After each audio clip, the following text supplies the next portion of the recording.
Welcome to One Book, One Review. Hey everybody. Today I can't talk to you about 84 Charing Cross Road because I haven't started it yet. I got distracted when preparing Bookshelf Tuesday. I picked up Tuesdays with Morrie and I couldn't remember what was so great about the book.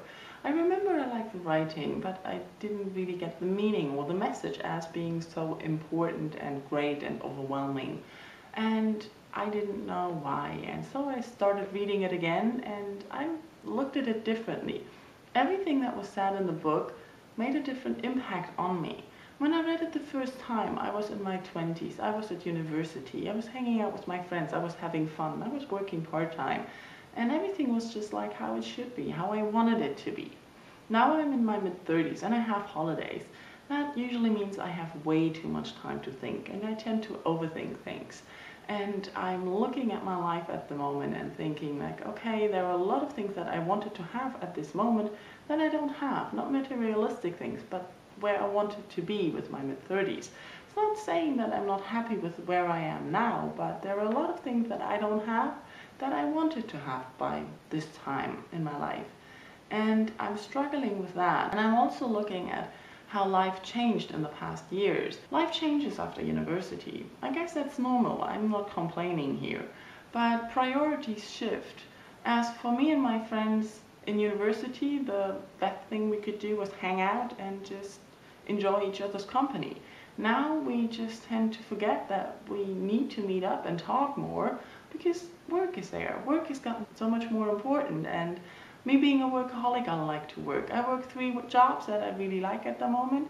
It wasn't the same last year. Last year I worked a job that I hated. So now I'm in a much better, happier place, but still I'm thinking something's missing and I should change things. I always hear this little voice in my head saying like, it's time to grow up. You should get a career. Instead of doing 3 jobs, just look for one proper career. And I don't know where that comes from because no one tells me to.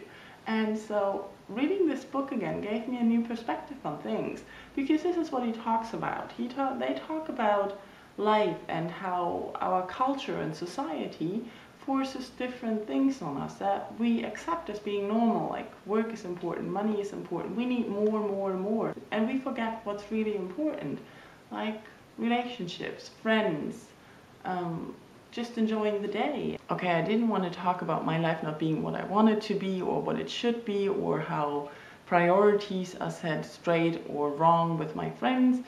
It's just life. But what I wanted to talk about is the book. Tuesdays with Morrie. I read it, I think, twice only. And both times I had a different perception of it. And that's what I wanted to talk about books that change as we grow older. We see things differently as we learn more and as our own life changes. And we can understand things that we looked at before and think like, what's he talking about? I don't really understand that. Now has a different meaning. And this is not only the only book that happens with. I have a lot of books that I've read and I've read again where I think like, why did you not like it the first time you read that? And I think it's interesting how books can change. And I think it's also that books at some point when we don't like them, maybe we're not ready for them, especially in adult books. When you read a book and you really don't like the characters or you don't like something there, it's often something in yourself that cannot accept what's going on, or is not interested in a topic that's going on because it's not part of your life that's concerning you. So I think that's very interesting, and sometimes I'm tempted to pick up books that I didn't like when I was younger now and read them again. Okay, sorry for all the rambling, but I'm curious, did you have a similar experience? Did you read a book again that you didn't like or that didn't mean a lot to you at one point, and at a later time in life it had like a whole new meaning for you?